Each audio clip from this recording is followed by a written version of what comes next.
अल्हम्दुलिल्लाह अल्हम्दुलिल्लाहि वकफ़ा वस्सलामुन अला इबादिहिल्लज़ीना इस्तफ़ा खुसूसन अला सय्यिदिर रुसुलि व ख़ातमिल अंबिया अम्मा बाद फ़अऊज़ु बिल्लाहि मिनश शैतानिर रजीम बिस्मिल्लाहिर रहमानिर रहीम सुब्हानल्लज़ी अस्रा बिअब्दिही लैलन मिनल मस्जिदिल हरामी इलल मस्जिदिल अक़सल्लज़ी बारकना हौलहू लिनुरियहू मिन आयातिना इन्नहू हुवस समीउल बसीर। सदक़ल्लाहुल अज़ीम व सदक़ रसूलुहुन नबियुल करीमुल अमीन। अस्सलातु वस्सलामु अला सय्यिदिल अंबिया'i वल मुरसलीन व ख़ातमिन नबिय्यीन व अला आलिहि व अस्हाबिहि व अहलि बैतिहि व अज़वाजिहि व ज़ुर्रिय्यातिहि अजमाइन। अल्लाहुम्मा सल्लि अला सय्यिदिना व मौलाना मुहम्मदिन व बारिक व सल्लिम व सल्लि अलैहि। हज़रत चले मेराज बलगल औला बिकमालिही, अंधेरा था उजाला हुआ कशफत दुजा बिजमालिही। उनके खसाइल नेक थे हसनत जमीउ खिसालिही, मालिक ने तोहफा दिया सल्लु अलैहि व आलिही सल्लु अलैहि व आलिही। आका तेरी मेराज के तू लौहो कलम तक पहुंचा, आका तेरी मेराज के तू लौहो कलम तक पहुंचा और मेरी मेराज के मैं तेरे नक्शे कदम तक पहुंचा। ग्रामी कदर सामीन कराम, गुज़श्ता से पैवस्ता हजूर अलैहिस्सलातु वस्सलाम के मोजज़ाए मेराज के मुतल्लक गुफ्तगू हुई थी और हमने उस मकाले या मज़मून के अंदर जायजा लिया था मोजज़ा और साइंस दोनों की हकीकत, और इस मौजू को साइंस के तनाजुर में देखने की कोशिश की थी और बड़ा अच्छा मकाला साबित हुआ और आप हज़रात ने काफ़ी उसको पसंद भी किया और मेरे चैनल पर भी उसको काफ़ी पज़ीराई मिली, काफ़ी लोगों ने उससे सुना देखा।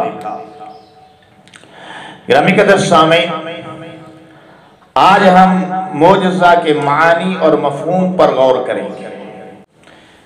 हज़रात मोहतरम, सबसे पहले लफ्ज़ मोजज़ा के मुतल्लक हम उसके मानी के मुतल्लक देखते हैं। आजिज़ा याजज़ू अजज़न है, जिसके मानी किसी चीज पर कादिर न होना, किसी चीज पर कादिर न होना, किसी चीज पर इंसान की कुदरत न होना। बल्कि इससे बढ़कर मैं कहूं कि कायनात में से किसी की भी किसी चीज पर कुदरत न होना और किसी काम की ताकत न रखना या किसी अमर से बाज आ जाना, कोई अमर कोई काम न कर सकना, अपने अंदर इस्तेदाद और काबिलियत ना पाना किसी काम को करने की। अगर इस मानी को, अगर लफ्ज़ मोजज़ा को हम देखें अरब मुहावरे के अंदर तो इस्तेमाल होता है आजिज़ा फलानुन अनिल अमली, यानी फला शख्स उस काम के करने से आजिज़ है, उसके अंदर सलाहियत इस्तेदाद कुव्वत ताकत ही नहीं है कि वो काम को कर सके, सरंजाम दे सके, तो उसे कहेंगे आजिज़ा फलानुन अनिल अमल, फला इस काम के इस अमल के करने से आजिज़ है। अब मोइज़े की तारीफ है वो सुनिए कि किसी काम के करने की किसी के अंदर ना कुदरत हो, ना सलाहियत हो, ना ताकत हो, ना इस्तेदाद हो। वो काम नबी के हाथ से अल्लाह के हुक्म पर जाहिर हो जाए, सादर हो जाए, तो वो मौजज़ा कहलाता है। यानी पूरी कायनात मिलकर भी कोई काम न कर सके, नबी के हाथ पर, नबी के जरिए से अल्लाह के हुक्म के साथ जाहिर हो जाए, नबी के हाथ से सादर हो जाए, तो वो मौजज़ा कहलाता है। ये मौजज़ा की एक सादा और सिंपल तारीफ है। अब लुब्बे लुबाब में अगर हम देखें तो चंद पॉइंट हमारे सामने आते हैं। मौजज़ा मिन जानब अल्लाह होता है, लेकिन उसका सुदूर अल्लाह के नबी के जरिए से या अल्लाह के नबी के हाथ से होता है। पिछली मर्तबा भी इसकी मैंने तशरीह की थी कि देखें मौजज़े में हुक्म अल्लाह का, ताकत अल्लाह की, हाथ नबी का, जाहिर नबी के हाथ पर हो रहा है, नबी के जरिए से मौजज़ा वकू पजीर हो रहा है, हुक्म अल्लाह का। इसमें इसकी दलाइल, इसकी दलील कुरान में भी मौजूद है, हदीस में भी है। आगे चलकर हम वो आयात भी पेश करेंगे। अच्छा, मिसाल मैंने ये दी थी कि देखें ये इलेक्ट्रिसिटी है, उस पर सारा निज़ाम चल रहा है, पंखे चल रहे हैं, लाइटें जल रही हैं, तो पंखा बजाते खुद चलने की सलाहियत नहीं रखता। बल्ब बजाते खुद ब खुद जो है रोशन होने की सलाहियत नहीं रखता। हजरत मूसा अलैहिस्सलाम बगल में हाथ डालते थे और जब निकालते थे तो सूरज की तरह चमकने लग जाता था। तो ये जो हजरत मूसा अलैहिस्सलाम का हाथ चमकता था, बगल में डालने से किसी और का पूरी दुनिया में नहीं चमकता था। ये हाथ का चमकना मौजज़ा कहलाता है। हजरत मूसा अलैहिस्सलाम का असा सांप बन गया और बाकी सारे जादू के संबोलियों को खा गया। और जब उसने फिरौन की तरफ रुख किया, उसके तख्त की तरफ, तो फिरौन खौफजदा हो गया। अल्लाह ने मूसा अलैहिस्सलाम से फरमाया कि इसको पकड़ लो गर्दन से। तो मूसा अलैहिस्सलाम बजाते खुद खौफजदा हो गए। हालांकि जाहिर भी साबित भी मूसा अलैहिस्सलाम के हाथ से हो रहा था, लेकिन बतकाज़े बशरियत खौफ खा गए। अल्लाह ने फरमाया न डर, वही तेरा असा ही तो है, पकड़ना तेरा काम है, इस सांप को पकड़ना तेरा काम है और इसे दोबारा तेरे असा की शक्ल में तब्दील कर देना, कन्वर्ट कर देना हमारा काम है। चुनाचे अल्लाह के हुक्म पे पकड़ लिया तो वो दोबारा असा की शक्ल इख्तियार कर गया, जो कि सांप की शक्ल इख्तियार कर चुका था। पता चला कि मौजज़ा अल्लाह के हुक्म से वजूद में आ रहा था, जरिया नबी का, जरिया नबी है, मौजज़ा अल्लाह के हुक्म से सादर हो रहा था और सांप बन गया मूसा अलैहिस्सलाम का असा। और जब अल्लाह के हुक्म से पकड़ा तो दोबारा असा बन गया। और हकीकत में वो असा हकीकत में सांप बना था, जबकि जादूगरों ने जो संपोलिए छोड़े थे वो हकीकत में सांप नहीं थे, बल्कि वो नजर का धोखा था। और इसमें यह भी पॉइंट साबित हो गया, हालांकि ये मौका नहीं है जहां ये मैं पॉइंट साबित करूं, मैं आगे चलकर ये बात करता, लेकिन आगे यह बात तो सुन लें कि मौजज़े में महज आंखों का धोखा नहीं, ना आंखों का धोखा मकसूद है, ना अल्लाह धोखा देता है, ना नबी धोखा देता है, ना उसमें कोई जादू की कैटेगरी कार फरमा होती है, नहीं। मौजज़ा डायरेक्ट अल्लाह के हुक्म से होता है और नबी के हाथ के जरिए से होता है। और मौजज़ा में चीज की हैसियत ही चेंज हो जाती है। जो चीज होती है देखने वालों को वही नजर आती है। ये मैंने बात इसलिए की कि मूसा अलैहिस्सलाम के मुकाबले में जो जादूगर थे, उन्होंने जो संकोलिए बनाए थे वो ट्यूबों के अंदर पारा भर के धूप में छोड़ा था गर्म मैदान में, तो पारा गर्म होकर भागने लगा था। मुआरिफुल कुरान के हवाले से ये बात कर रहा हूँ। मुआरिफुल कुरान मुफ्ती मोहम्मद शफी रहमतुल्लाह अलैह ने ये लिखा है कि गर्म जमीन पर जब उन ट्यूबों को जिनके अंदर पारा भरा हुआ था और सांप की शक्ल दी हुई थी, उन ट्यूबों को सांप की शक्ल बनाई गई थी, तो वो जब गर्म होकर भागने लगी तो देखने वालों ने ये समझा कि ये सांप है, लेकिन हकीकत में सांप नहीं थे, सिर्फ देखने वाले की नजर को धोखा था। जबकि अल्लाह ने मूसा अलैहिस्सलाम के असा को जब सांप बनाया तो नजर का धोखा नहीं था, हकीकत में असा सांप बन चुका था। इसलिए मूसा अलैहिस्सलाम जिनके हाथ से जाहिर और सादर हो रहा था, ये मौजूदा जब अल्लाह ने फरमाया कि इसको पकड़ो तो मूसा अलैहिस्सलाम खौफ खा गए। अल्लाह ने फरमाया नहीं, खौफ न खा, पकड़ना तेरा काम है और इस असा को, इस सांप को दोबारा असा में कन्वर्ट कर देना हमारा काम है। ये मौजूदे की हकीकत है। अच्छा, ये इस मौका पर ये बात आ गई, चलो क्लियर हो गई। आगे चलते हैं कि मौजज़ा नंबर 1, मौजज़ा मिन जानिब अल्लाह होता है, लेकिन उसका सदूर नबी के हाथ से होता है। अब आगे चलिए, मौजज़ा नबी और रसूल का जाती फेल नहीं होता। दूसरा पॉइंट ये कुरान और हदीस का लुब्बे लुबाब मैं आपके सामने पेश कर रहा हूं। मौजज़ा नबी का जाती फेल नहीं होता, अताई फेल होता है, और ये अता अल्लाह रब्बुल इज्जत की तरफ से होती है।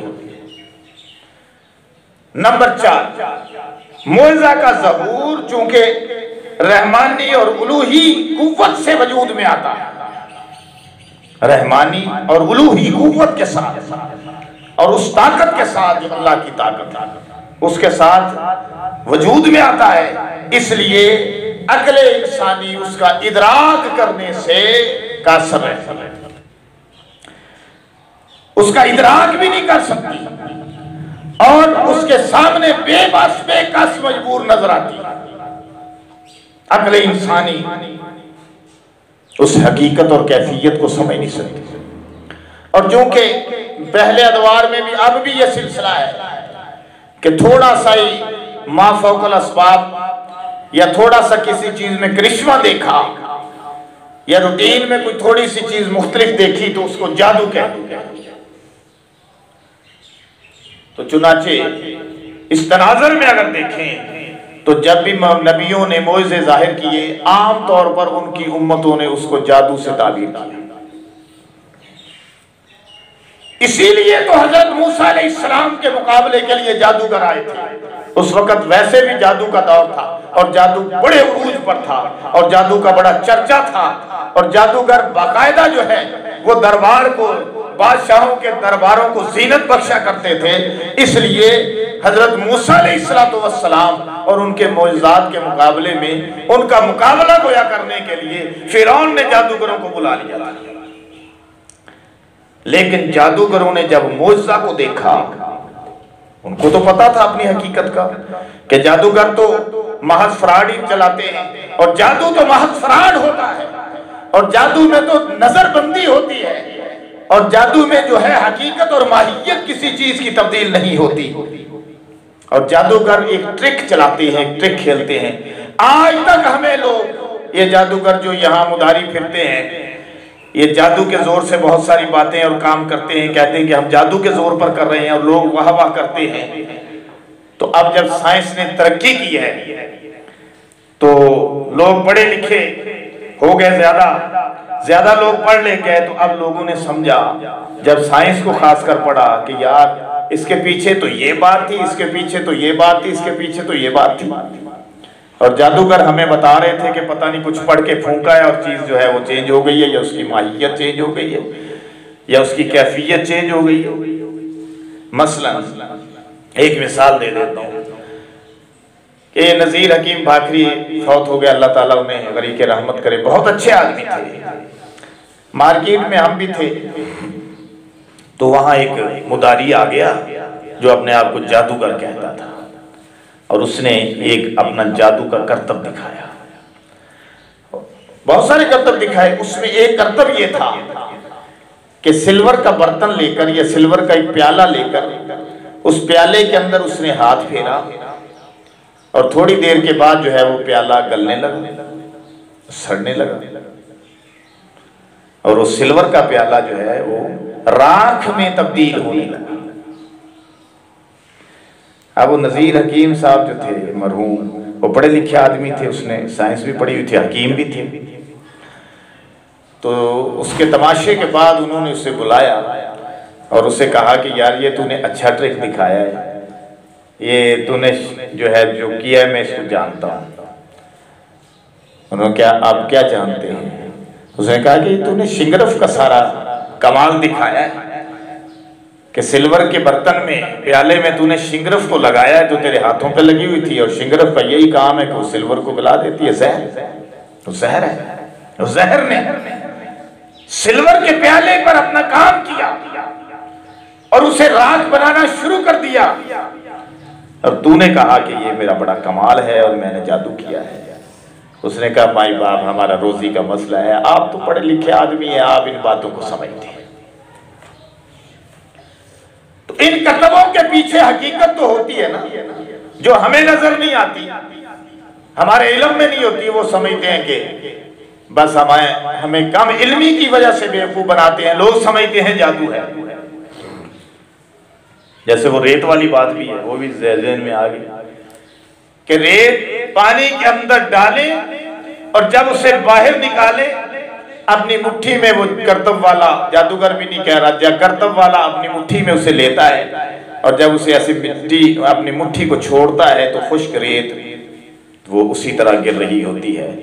हालांकि उसने पानी में उसको डाला, जब पानी से निकाला तो वो रेत पानी के साथ गीली नहीं हुई, खुश्क की खुश्क रह गई। तो ये क्या था? रेत के ऊपर मोम चढ़ाया हुआ, रेत को मोम के अंदर मिलाया हुआ था, रेत कोटेड किया हुआ था। तो जब उसको रेत को जो है वो अंदर डाला तब भी वो वैसी थी, जब बाहर निकाला तब भी वैसी थी। मोम की वजह से उसको पानी ने गीला नहीं किया, उसके ऊपर मोम। तो लोगों ने समझा कि बड़ा कमाल है जी। इसी तरह हर कमाल के पीछे कोई ना कोई वजह मौजूद है। लेकिन ये तो नकली जादूगरों के काम है ना, और जो असली जादूगर समझे जा रहे थे, जिनको मूसा अलैहिस्सलाम के मुकाबले में लाया गया था, वो जादूगर भी नकल ही कर रहे थे और नकली काम ही कर रहे थे। और उन्होंने जो सांप छोड़े थे मूसा अलैहिस्सलाम के मुकाबले में और लोग उनसे डर के भागने लगे थे, मूसा अलैहिस्सलाम का असा जो हकीकत में सांप बन गया था कि अल्लाह ने फरमाया तेरे हाथ में क्या है? अल्लाह असा है। फरमाया फेंकना तेरा काम है, इसको अज़दहा बना देना हमारा काम है। जब फेंका तो हकीकत में अज़दहा बन गया और सारे सबोलियों को निगल गया। तो जादूगर जो थे उनको हकीकत समझ में आ गई, हकीकत उनको समझ में आ गई कि ये बनावटी सांप नहीं है, ना ये जादू का कमाल है, ना ये नजरबंदी है, ना ये धोखाधड़ी है, बल्कि हकीकत है। लिहाजा वो समझ गए कि मूसा अलैहिस्सलाम हरगिज़ जादूगर नहीं है, जादूगर तो हम हैं, ये तो अल्लाह का फरिश्ता और पैगंबर है। चुनाचे जादूगरों ने उस वक्त ये देखकर मौजज़ा हजरत मूसा अलैहिस्सलाम का फिरौन से भी इजाजत तलब करना जरूरी नहीं समझा और मूसा अलैहिस्सलाम का कलमा पढ़कर मुसलमान। फिर फिरौन ने उन्हें धमकी भी दी कि मैं तुम्हें सूली चढ़ाऊंगा, तुम्हारे हाथ पैर काट डालूंगा, ये करूंगा वो करूंगा। वो कहने लगे जो मर्जी कर, आज तक हमसे जो कसूर हो गए उसकी अल्लाह से हम माफी मांगते हैं और अब तो हम साहिब ईमान हो गए हैं, अब मूसा अलैहिस्सलाम के साथ इंशाअल्लाह जन्नत में जाएंगे। एक बड़ी अजीब आपको अब मैं जो है वो तहकीक पेश करने लगा हूं। हम लफ्ज़ मौजज़ा इस्तेमाल करते हैं, किताबों में लफ्ज़ मौजज़ा आया है, लेकिन अजीब बात मैं आपको ये बताऊं कि लफ्ज़ मोजज़ा कुरान में कहीं भी इस्तेमाल नहीं, तो फिर कौन सा लफ्ज़ इस्तेमाल हुआ? मोजज़े का लफ्ज़ कुरान में इस्तेमाल नहीं हुआ। इसकी जगह जो इसका मफ़हूम बयान करे, जो नबी पाक सल्लल्लाहु अलैहि वसल्लम के हाथ से जाहिर होने वाले मोजज़ात की मफ़ाहीम को बयान करे, वो कौन से लफ्ज़? वो चंद लफ्ज़ इस्तेमाल हुआ। नंबर 1 आयत, नंबर 2 मुबसिरा, मुबसिरा आयत, मुबसिरा बुरहान, ये लफ्ज़ इस्तेमाल हुआ। लेकिन हकीकत ये कि मोइज़ा लफ्ज़ जो है, मोइज़ा, ये जिस बात की तरफ इशारा कर रहा है उसके मुकम्मल कामिल मानी के साथ मुकम्मल लफ्ज़ है, जो कि नबी पाक सल्लल्लाहु अलैहि वसल्लम के जरिए से साबित होने वाली अल्लाह की निशानी को बयान करता है। मसलन लफ्ज़ आयत है, आयत लफ्ज़ आम है, कई और चीजों के लिए भी बोला जाए, लेकिन मोजज़ा लफ्ज़ खास है। चलो हम इसका भी स्टेप वाइज जायजा लेते हैं। कुछ उलमाए हक ने ना बड़ी जो है वो अरक रेजियां की हैं, बड़ी तहकीकें की हैं और हमारे लिए मसाइल को समझना आसान कर दिया। और उलमाए हक ने खुसूसन इस मामले में बड़ा किरदार अदा किया। लोग तो उलमा को बुरा कहते रहते हैं, बुरा कहते रहते हैं। हकीकत ये है कि उलमाए हक ने दीन को आसान किया और दीन को समझाया, दीन को पहुंचाया है, आगे भी इंशाअल्लाह पहुंचाते रहेंगे। उलमा की बड़ी मेहनत है और अपने इस मिशन के साथ बड़ी कमिटमेंट है। आपको मिसाल दे देता हूं कि दुनिया के उहदों वाले लोग, कोई डॉक्टर है, कोई क्लर्क है, कोई इंजीनियर है, कोई कुछ है, कोई टीचर है, कोई सरकारी मुलाजमतों में हमेशा आपको एहतजाज करते नजर आएंगे।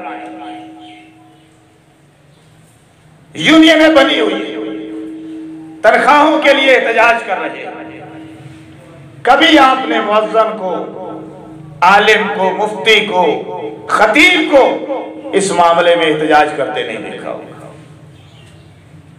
बहुत थोड़ी तनख्वाहें मुदर्रिसीन की, मुअज्जिनीन की, आइम्मा की, खुतबा की बहुत कलील तनख्वाहें और बड़ा ही कलील उनको जो है वो रोजीना दिया जाता है। लेकिन इसके बावजूद अल्लाह का शुक्र अदा करते हैं और शाकी नजर नहीं आते, शुक्र करते नजर आते हैं। और बाकी जितने भी हैं वो 2-2 लाख भी तनख्वाह हो ना तो शाकी ही नजर आते हैं, शुक्र करते नजर नहीं आते। ये लोग आपकी पाबंदी के बगैर बल्कि आपको जगा रहे होते हैं, समझा रहे होते हैं। आपकी पाबंदी के बगैर अल्लाह का काम समझकर, गर्मी हो, सर्दी हो, खिजा हो, बहार हो, आंधी हो, तूफान हो, जलजला हो, कुछ भी हो, मस्जिद खोले हुए हैं, अजान दे रहे हैं। चाहे कोई नमाज पढ़ने के लिए आए ना आए, मौलवी मसल्ले पे मौजूद है।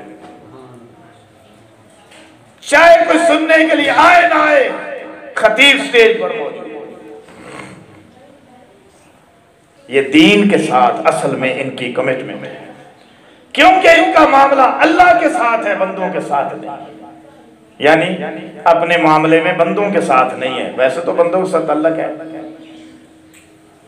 रोजी रोटी के मामले में कह रहा हूं कि अल्लाह के साथ इनका मामला है, बंदों के साथ नहीं। जब भी आप किसी आलम से पूछेंगे, भाई दर्जन भर बच्चे हों और 10,000 रुपये उसकी तनख्वाह हो, जब भी आप उससे पूछेंगे मौलवी साहब, खतीब साहब, कारी साहब की हाल है, वो कहेगा अल्लाह का बड़ा शुक्र है। अंबिया किराम के मसल्ले के वारिस उलमा किराम है। अल उलमा वरसतुल अंबिया, उलमा किराम अंबिया के मसल्ले के वारिस हैं। नबी जो हैं वो दौलत दिरहम नहीं छोड़ के जाते, वो अपने विरासत में इल्म छोड़ कर जाते हैं। और उलमाए किराम, औलियाए किराम, मुफ्तियान उज़्ज़ाम, मुहद्दिसीन किराम ये नबी के इल्म के वारिस हैं, आखिर उसका कुछ ना कुछ तो असर है ना जो उलमा में नजर आता है। खैर अर्ज में ये कर रहा था कि देखें उलमाए किराम ने बड़ी अर्क-रेज़ियाँ की हैं और दीन को हमारे लिए आसान कर दिया है। मोती निकाले हैं, मोती बड़े गहरे होते लगाए हैं कुरान में, अहादीस में, और मोती निकाल निकाल कर हमारे सामने पेश किए हैं। सीरत निगारों ने लफ्ज़ मौजज़ा को एहतियातन इस्तेमाल किया है। मानी और मफाहीम के लिहाज से बड़ा कामिल और मुकम्मल लफ्ज़ है, इसलिए इसको इस्तेमाल किया है। लेकिन जैसे मैंने पहले बताया कि कुरान में ये लफ्ज़ नहीं है मौजज़ा। कुरान में दीगर अल्फाज आए हैं, आयत लफ्ज़ आया है, बुरहान लफ्ज़ आया है, मुबसिरा लफ्ज़ आया है, ये इसी मफाहीम में आया है। मफहूम कंप्लीट है, लेकिन कंप्लीट मानी जिसके अंदर है वो मौजज़ा है, वो लफ्ज़ मौजज़ा है। एक और हकीकत में भी आप हज़रात के सामने रखना चाहता हूँ। देखें कुरान में ये लफ्ज़ क्यों नहीं आया कि कुरान जो है ना वो ये ज़रूरी नहीं समझता, ये ज़रूरी नहीं समझता कि मखसूस इस्तिलाहात को इस्तेमाल किया जाए और मखसूस अल्फाज को बयान किया जाए। अल्लाह इस बात को ज़रूरी नहीं समझता, बल्कि अल्लाह ने जिस बात को मद्देनजर रखा है, जिस बात को पेशे नजर रखा है अपनी किताब के अंदर, वो है नफ्स मज़मून, कि जिस मज़मून को अल्लाह बयान कर रहे हैं वो लोगों की समझ में आए। यानी नफ्स मज़मून को मद्देनजर रखा है, जो इस्तिलाहात हैं उसको मद्देनजर नहीं रखा, और ना ही अल्लाह इसके पाबंद थे। क्यों रखें? उसकी मर्जी, खालिक है, हम मखलूक है।